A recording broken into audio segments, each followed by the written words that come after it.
মৃত্যুর পরেও যেন তার সাথে আমার দেখা হয়, যাতে একসাথে থাকতে পারি। এই দুনিয়া তো যা হইবার হয়েছি, ওই দুনিয়া যেমন গিয়ে তার সাথেও দেখা হয়। কাকি কোথায় আছে? মারা গেছে স্ট্রোক করে। সে আজকে 5 বছরে মারা গেছে। এখন আমার অন্তরটা কাঁদবে, আমি কার কাছে বলতে পারি না ব্যথা। আমি নিজের ব্যথা ব্যথিত।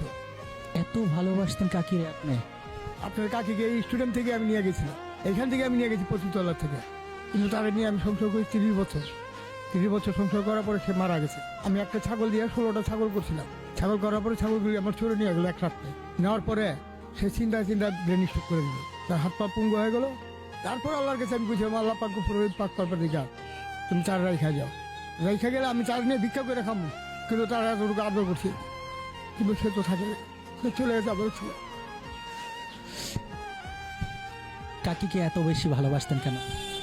কারণ তারা ভালো আছে এই কারণে, তারও এক অসহায়, আমিও অসহায়। তা আমার ছাড়া সে নাই, তারা ছাড়া আমি নেই। কাকি যে নাই, এই কথাটা ভাবতে কেমন লাগে নিজের কাছে? রাত্রে যে আমি ঘুম দিয়ে আসি, রাত্রে একটা কিছু আমার ঘুম আসে না, কিন্তু তার কথা চিন্তা করলে আমার চোখের বাড়ির বিষটা পানি ভিজে যায়। সেটা আমি কারো কাছে বলতে পারি না, নিজের ব্যথা দিয়ে রাখি। কার কাছে বলবো?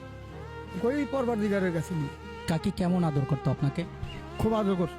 আমি বাসায় গেলে আমার ভাতটা বেড়ে দিত, গোসলের পানিটা ভরে দিত, আমি গোসল করুন সে পানিটা দিত, সেটা একটু কষ্ট দিত। আমার পয়লা নিয়ে আমার ভাত খাইতো, তারপর সে নিজে খাইতো। কাকির সবচেয়ে কোন স্মৃতিগুলো বেশি মনে পড়ে? সে একটা আমার গোরস্থান মারা গেছে, আমার রিক্সা চালানোর পয়সা দিয়ে। মৃত্যুর পরেও তার কাছাকাছি থাকতে চান? চাইতেছি আল্লাহ পাক যদি এটা কবুল করে আবার এই পরে একটা, এই আমি তার কাছে আবদার করি, আর কিছু